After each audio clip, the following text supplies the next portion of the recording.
বিসমিল্লাহির রহমানির রহিম। আজকের এই নির্বাচনী সভার সম্মানিত সভাপতি, মঞ্চে উপস্থিত বিএনপির সম্মানিত স্থায়ী কমিটির সদস্য, আমার সামনে ডক্টর মোশাররফ হোসেন, আমার সামনে উপস্থিত এত রাত্রে এই শীতের মধ্যে উপস্থিত এই এলাকার ভাই ও বোনেরা এবং মঞ্চে উপস্থিত অন্যান্য নেতৃবৃন্দ, আসসালামু আলাইকুম। আসসালামু আলাইকুম। কেমন আছেন আপনারা? এই ঠান্ডার মধ্যে এত রাত বসে আছেন, ভালো আছেন কেমনে? কিন্তু এই যে এই ঠান্ডার মধ্যে কষ্ট করে বসে আছেন, আচ্ছা ঠিক আছে, কিন্তু স্লোগান দেওয়া যাবে না। যে স্লোগান দিবে আমি ধরে নিব যে সেই মিটিং ডিস্টার্ব করতে আসছে, আর তাকে আমরা নাম দিব গুপ্ত, যে স্লোগান দিবে। আচ্ছা, এখন মন দিয়ে কথা শুনতে হবে, মন দিয়ে কথা শুনতে হবে। এই যে এখানে মোশাররফ সাহেব, আস্তে আস্তে আস্তে আস্তে সবাইকে কোয়াইট হতে হবে। এই যে স্লোগান দেবে সে কিন্তু গুপ্ত। হ্যাঁ, আচ্ছা, এখানে এই যে আপনাদের এই ভোটে, এই এলাকার ভোটে বারবার নির্বাচিত আমাদের মোশাররফ সাহেব আছেন, কায়কোবাদ সাহেব আছেন।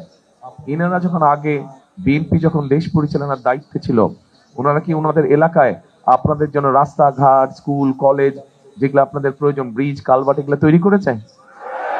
তৈরি করেছে। তাহলে এই কাজগুলো তো আছেই, অর্থাৎ প্রমাণ হলো গত 15-16 বছরে এই কাজগুলো ঠিকভাবে হয়েছে?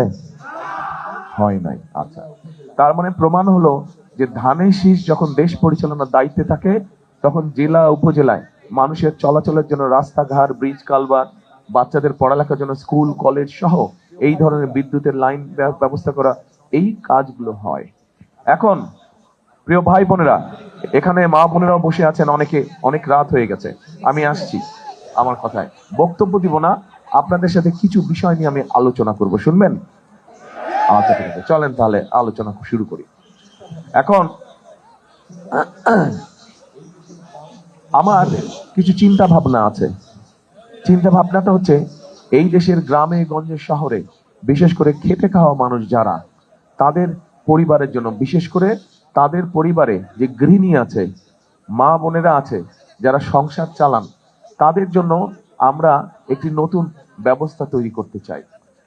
কি সেই ব্যবস্থা? সেই ব্যবস্থাটার নাম আমরা দিয়েছি ফ্যামিলি কার্ড। আপনারা কি শুনেন?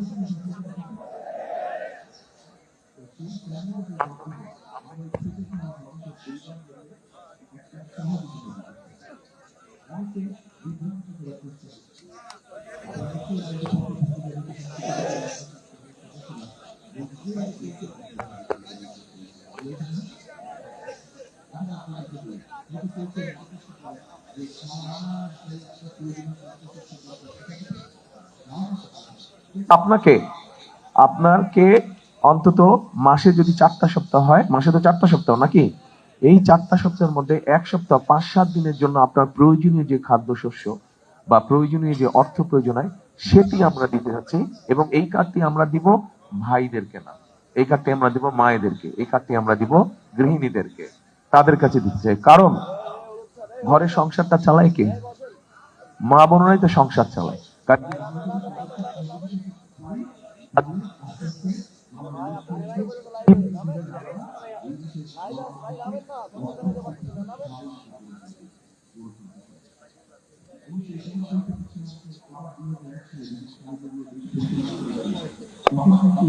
উনি মেয়েদের শিক্ষা ব্যবস্থা ফ্রি।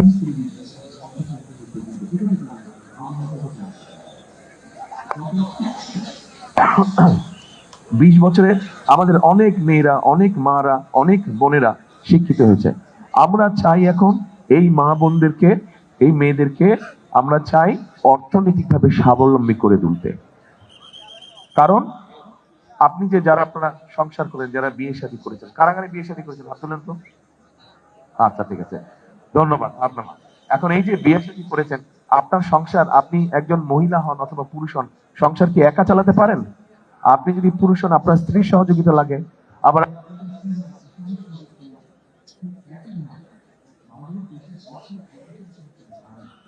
এই নারীদেরকে যদি আমরা সহযোগিতা না করি, তাদেরকে যদি আমরা স্বাবলম্বী না করি, আমরা যতই লেকচার মারি না কেন যে দেশের এই করে ফেলবো, ওই করে ফেলবো, এগুলো কিন্তু বোকাজ কথা, হবে না। সেই জন্যই আমরা চাই নারীদের পাশে দাঁড়াতে, মায়েদের পাশে দাঁড়াতে, তাদের ধীরে ধীরে আমরা অর্থনৈতিক সচ্ছলতা আনতে। এটা হচ্ছে আমার পরিকল্পনা। খারাপ লাগলো?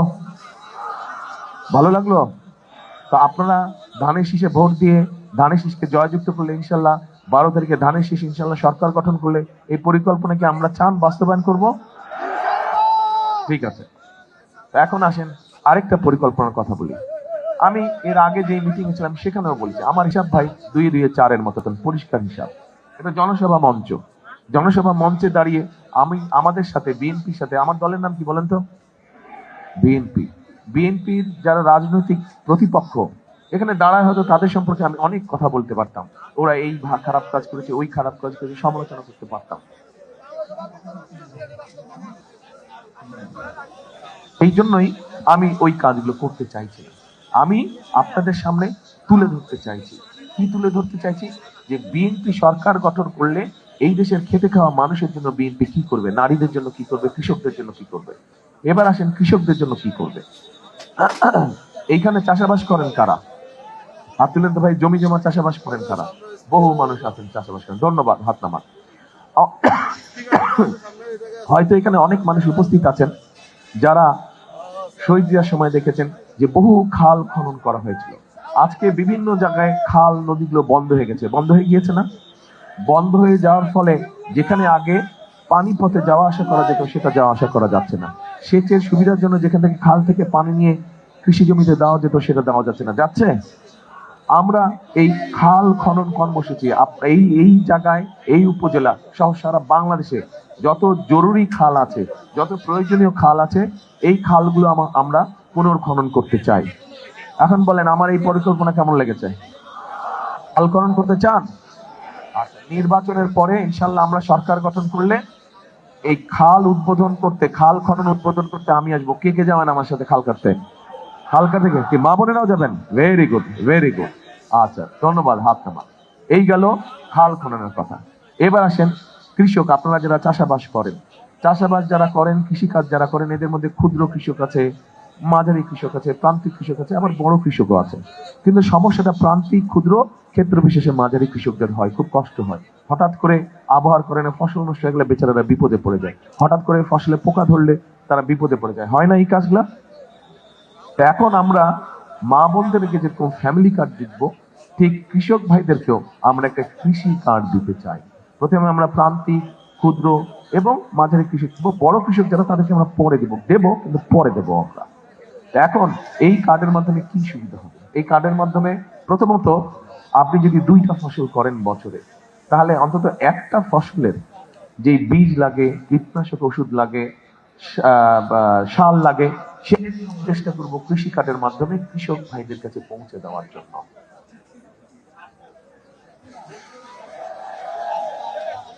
পরিকল্পনাটা কেমন লাগলো? তো বলবেন তো ভাই, ভালো বললে তখন উৎসাহ বাড়ে, তখন কাজ করতে মন চায়। আচ্ছা, ঠিক আছে, ঠিক আছে। তো এই গেল কৃষকের কথা। সার বীজ সুবিধা পাবে, কৃষি বীমার সুবিধা পাবে, কৃষি ঋণের সুবিধা পাবে ওই কার্ডটার মাধ্যমে। তাহলে কৃষক ভাইদেরকে যদি আমরা কয়েক বছর ধরে এই সহযোগিতা দিতে পারি, তাহলে ধীরে ধীরে কৃষক ভাইদের যে অর্থনৈতিক সংকট আছে সেই সংকটটা কমে আসবে। কমে আসবে না? এই সহযোগিতা যদি পায় তাহলে কমে আসবে।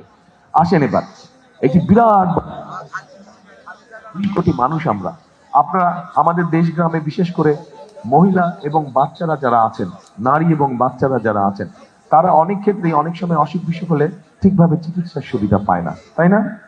চিকিৎসা সুবিধা পায় না। পুরুষদের জন্য অতটা সমস্যা হয় না, চলে যায় ডাক্তারের কাছে, সেটা উপজেলা হেলথ কমপ্লেক্স হোক বা জেলা সদর হাসপাতাল হোক। কিন্তু অনেক সময় স্বামী ব্যস্ত বা ছেলে ব্যস্ত বা ভাই ব্যস্ত, ফলে মহিলা সদস্য যে পরিবার তাকে নিয়ে যেতে পারছে না বা যাওয়া হচ্ছে না। আমরা চাচ্ছি সারা বাংলাদেশে সব গ্রামে গ্রামে আমরা একজন হেলথ কেয়ারার দিব। পল্লী চিকিৎসকের কথা মনে আছে? আপনাদের মুরব্বী যারা আছেন তাদের মনে আছে? ওই পল্লী চিকিৎসকের মতন এদেরকে আমরা ট্রেনিং দিব। এরা গিয়ে গ্রামে গ্রামে, গ্রামে গ্রামে তারা মানুষকে চিকিৎসা দিবে, বিশেষ করে মহিলা এবং শিশুদেরকে, যে বেশি সিরিয়াস অসুখ বিসুখ না, ছোটখাটো অসুখ যার জন্য হাসপাতালে যাওয়ার প্রয়োজন নেই, সেই ওষুধ এবং সেই চিকিৎসা তাদেরকে দিবে। ঘরে বসে আমরা এই চিকিৎসাটা আপনাদের কাছে পৌঁছাতে চাই। আপনারা ঘরে বসে এই চিকিৎসা পাবেন। এই পরিকল্পনাটা কেমন লাগলো? আচ্ছা, তো এখন যেই কয়টা পরিকল্পনার কথা বললাম, আপনারা কি মনে করেন এইগুলা যদি কম বেশি আমরা বাস্তবায়ন করতে পারি, তাহলে এই দেশের মানুষের যারা খেটে খাওয়া মানুষ বা কলেজে চাকরি শিক্ষকতা করেন, করেন, ছোটখাটো এরকম যারা মানুষ সেই করেন, পরিবারগুলোর জন্য ভালো হবে। স্কুলে বা কলেজে শিক্ষকতা করেন, এরকম যারা মানুষ সেই পরিবারগুলোর জন্য ভালো হবে, কি মনে করেন? আচ্ছা, ভালো হবে। দেখেন, আমরা সবসময় বলি, কি বলি, আমাদের সকল ক্ষমতার উৎস হচ্ছে জনগণ। যেহেতু আপনারা আমাদের সকল ক্ষমতার উৎস, আমি তো ভাই রাজনীতি করি আপনাদের জন্য। আমাদের রাজনীতিটা হচ্ছে দেশের মানুষের জন্য, এবং সেই জন্যই এই পরিকল্পনাগুলো আমরা গ্রহণ করছি। এর সাথে আরো আছে, এই এলাকায় আরেকটি বড় সমস্যা আছে। সমস্যা আছে, অনেক তরুণ বা অনেক যুবকের শিক্ষা দীক্ষা কম বেশি আছে, কিন্তু তাদের কর্মসংস্থানের সমস্যা আছে। তারা অনেকে বেকার হয়ে বসে আছে। এই এলাকার বহু মানুষ কিন্তু এই সৌদি আরব, তারপরে আপনার দুবাই, তারপরে কাতার, এইসব এলাকায় যায় না? আবার আমেরিকানও যায়, ইউরোপেও যায় অনেকে। আপনাদের এলাকায় এরকম মানুষ আছে? আছে। এবং একই সাথে মালয়েশিয়া এবং সিঙ্গাপুরে অনেক লোক যায় না? আমরা চাচ্ছি ধীরে ধীরে সব জেলায় একটা ভোকেশনাল ইনস্টিটিউট সুন্দরভাবে গড়ে তুলবো, একটা ট্রেনিং ইনস্টিটিউট। আমাদের এই এলাকার মানুষ যেখানে যেখানে যায়, সেইখানে কি কি চাকরি আছে বাংলাদেশের মানুষের জন্য, কি কি চাকরি সহজে বাংলাদেশের মানুষ পেতে পারবে যদি তাকে আমরা একটু ট্রেনিং এর ব্যবস্থা করে দিই। যদি তাকে আমরা একটু সিঙ্গাপুরের ভাষা, ইংরেজি ভাষা, সৌদি আরবে গেলে মিডল ইস্ট, মধ্যপ্রাচ্য আরবি ভাষা, এগুলা মালয়েশিয়া গেলে মালে ল্যাঙ্গুয়েজ, মালে ভাষা আমরা যদি শিখাতে পারি, তাহলে আপনারা কি মনে করেন যারা বিদেশ যাবে তাদের জন্য চাকরি বাকরি পেতে বা ব্যবসা বাণিজ্য দেশের মধ্যে করতে সুবিধা হবে? কি বেকার সাহেব যারা আছেন বলেন না, এটা তো যারা বেকার আছেন হয়তো কর্মসংস্থানে, তাদের জন্য বলেছি। এইভাবে আমরা ধীরে ধীরে ধীরে দেশটাকে সুন্দরভাবে চালাতে চাই, সুন্দরভাবে গড়ে তুলতে চাই। দেখুন, 15-16 বছর গিয়েছে, 15-16 বছরে কি হয়েছে না হয়েছে সেই ইতিহাসে আমি যাব না। 2024 সালের 5ই আগস্ট আপনারা দেখেছেন কি হয়েছে, দেশে একটা পরিবর্তন এসছে, এবং মানুষ চাই এই পরিবর্তনটাকে যাতে আমরা সঠিকভাবে ব্যবহার করতে পারি। যেইভাবে কাজ করলে এই দেশের মানুষের ভাগ্যের একটু হলো পরিবর্তন হবে, আমরা সেভাবে দেশটাকে গড়ে তুলতে চাই। এবং অতীত যদি দেখেন, যখনই বিএনপি সরকার দেশ পরিচালনা করেছে, এই ধরনের কাজগুলো করা হয়েছে। সেই জন্য আপনাদেরকে আমি একটি অনুরোধ করব, যে আপনারা যদি সত্যিই মনে করেন যে আমার যেই পরিকল্পনার কথাগুলো আপনাদের সামনে তুলে ধরলাম, এই পরিকল্পনাগুলো বাস্তবায়ন করলে আপনারা উপকৃত হবেন, তাহলে আপনাদের পরিকল্পনাটি কি এবার? ইয়েস, সাবাস। এই যে কে বললো ধানের শীষে ভোট দেবে, সাব্বাস, বুদ্ধিমান মানুষ। ইয়েস, আপনাদের পরিকল্পনা হচ্ছে 12 তারিখে ধানের শীষকে জয়যুক্ত করতে হবে। কারণ ধানের শীষ যদি জয়যুক্ত হয়, ইনশাল্লাহ যেই কাজগুলোর কথা বললাম, এই কাজগুলো আমরা ধীরে ধীরে ধীরে ধীরে বাস্তবায়ন করব। আমরা ধীরে ধীরে এই মানুষ, দেশের মানুষের, খেটে খাওয়া মানুষের অবস্থার পরিবর্তন করতে চাই। এই দেশটাকে আমরা সামনের দিকে এগিয়ে নিয়ে যেতে চাই। তবে এখানে আরো দুটো কথা বলবো, সেটা হচ্ছে এই পরিকল্পনাগুলো যদি বাস্তবায়ন করতে হয়, দুইটা ব্যাপারে আমাদেরকে খুব কড়াকড়ি হতে হবে। এবং অতীত প্রমাণ করে এই দুটো ব্যাপারে আমরা বরাবরই কড়াকড়ি ছিলাম। বিএনপি যতবার ক্ষমতায় ছিল, এই দুটো ব্যাপারে আমরা কড়াকড়ি ছিলাম। এক, মানুষ যাতে পথে ঘাটে নিরাপদে চলতে পারে, মানুষ যাতে ব্যবসা বাণিজ্য নিরাপদে চলতে পারে। অর্থাৎ কেউ যদি এমন কোনো কাজ করে যেটা আইন বিরোধী, সে যেই দলেরই লোক হোক না কেন, আমরা তার বিরুদ্ধে আইনগত ব্যবস্থা নিব। এটা অতীত আপনারা দেখেন, বিএনপি যখন ক্ষমতায় ছিল, এর আগে বিএনপির অনেক নেতাকর্মী অনৈতিক কাজ করেছিল, মানুষের কষ্ট হয় এরকম কাজ করেছিল, আমরা কিন্তু ধরে তাদেরকে আইনের হাতে তুলে দিয়েছি, তাদের বিরুদ্ধে। মনে আছে আপনাদের? আসেন, কাজেই এখানে বিএনপি নেতাকর্মী যারা আছেন, আপনাদেরকে কেয়ারফুল থাকতে হবে। এদিক ওদিক করেছেন আপনি ভাই আইনের হাতে পড়ে যাবেন, কিচ্ছু করার থাকবে না, আমার কিচ্ছু করার থাকবে না। আসেন এরপরে আরেকটি বিষয়, গত 15-16 বছর আমরা দেখেছি মেগা মেগা প্রজেক্ট হয়েছে বাংলাদেশে, কিন্তু গ্রামের স্কুলটা সংস্কার, উপজেলা বা গ্রামের রাস্তাঘাট, ব্রিজ কালভার্ট ভেঙে গেছে, নষ্ট হয়ে গেছে, সেগুলাকে সঠিকভাবে রিপেয়ার করা হয় নাই। উপজেলা হেলথ কমপ্লেক্সে ঠিকভাবে ডাক্তার নাই, কলেজ স্কুলগুলোতে ঠিকভাবে শিক্ষক নাই। এগুলা হয়েছে না? এই জিনিসগুলা, এগুলা সব হচ্ছে এক ধরনের দুর্নীতি। আমরা যে কোনো ভাবে অতীত প্রমাণ করে অতীত প্রমাণ করে যে এই দেশের দুর্নীতি যদি কেউ লাগাম টেনে ধরতে পারে, সেটা একমাত্র খালেদা জিয়া সরকার পেরেছিল, বিএনপি সরকার পেরেছিল, শহীদ জিয়া সরকার পেরেছিল। কাজেই আমাদের আরেকটি লক্ষ্য থাকবে, যে কোনো মূল্যে দুর্নীতির লাগাম টেনে ধরতে হবে। আমরা যদি আইন শৃঙ্খলা ঠিক না রাখি, আমরা যদি দুর্নীতিকে লাগাম চেপে না ধরি, তাহলে যতই আমরা পরিকল্পনা করি সেগুলা মানুষের কাজে লাগবে না। যদি মানুষকে উপকৃত করতে হয়, মানুষের কাজে এই পরিকল্পনাগুলো বাস্তবায়ন করতে হয়, আইন শৃঙ্খলা এবং দুর্নীতি, এটাতে আমরা কোনো ছাড় দিব না। আপনাদের সমর্থন আছে তো? ঠিক আছে, এখন আমার পরিকল্পনার কথা শেষ। আপনাদেরকে আবার আমি জিজ্ঞেস করতে চাই, আপনাদের পরিকল্পনা কি? ধানের শীষ। এই যে আপনার 12 তারিখে ধানের শীষকে নির্বাচিত করবেন ইনশাআল্লাহ, কিন্তু 1 মিনিট মিস্টার গুপ্ত, বসতে হবে, মিটিং ডিস্টার্ব করছেন। 1 মিনিট, এই যে গুপ্ত, এই গুপ্ত, বসতে হবে। আচ্ছা, এখন শুধু 12 তারিখে ধানের শীষ সিল মারলেই হবে না, সাথে আরো কাজ আছে। কিন্তু সাথে পরিকল্পনা দেয় ABCD 1 2 3 4 পরিকল্পনার মধ্যে থাকতে হবে। আমি যেরকম পরিকল্পনা বলছি, আপনাদেরকে ওই দিন মা বোন সহ সকলকে, আপনাদেরকে মুসলমান হোক অথবা মুসলমান ছাড়া অন্য ধর্মের মানুষ যারা আছেন, তাদেরকে ভোর বেলায় উঠতে হবে। যারা মুসলমান তারা তাহাজ্জুদের নামাজ পড়বেন, তাহাজ্জুদের নামাজ পড়ে যারা অন্য ধর্মের মানুষ তাদেরকে সাথে নিয়ে, যারা ধানের শীষকে ভোট দেবে আপনারা জানেন, তাদেরকে সাথে নিয়ে ভোট, আপনার স্ব ভোট কেন্দ্রে চলে যাবেন। পারবেন? ভোট কেন্দ্রে গিয়ে ওইখানে ফজরের জামাত আদায় করবেন এবং জামাত আদায় করে ওখানে বসে থাকবেন। যেই ভোট কেন্দ্র খুলবে সাথে সাথে ভোট দেওয়া শুরু করবেন। কিন্তু ভোট দেওয়া শেষ হয়ে গেলে ফিরে আসলে কিন্তু চলবে না। আপনাদের এই ভোট দেওয়ার অধিকার গত 15 বছরে কেড়ে নেওয়া হয়েছিল। কাজেই হিসাব বুঝে নিয়ে আসতে হবে। পারবেন? এই কাজটা করতে হবে।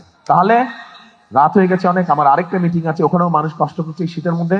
শেষ কথার একটাই, করব কাজ, গর্ব দেশ, সবার আগে বাংলাদেশ। প্রিয় ভাই বোনেরা, খাল কাটতে আসবো, সেদিন কিন্তু দেখতে চাই এই মানুষগুলোকে যারা হাত তুলেছেন। ইনশাআল্লাহ। আল্লাহ হাফেজ। বাংলাদেশ জিন্দাবাদ, বাংলাদেশ জাতীয়তাবাদী দল জিন্দাবাদ। আসসালামু আলাইকুম।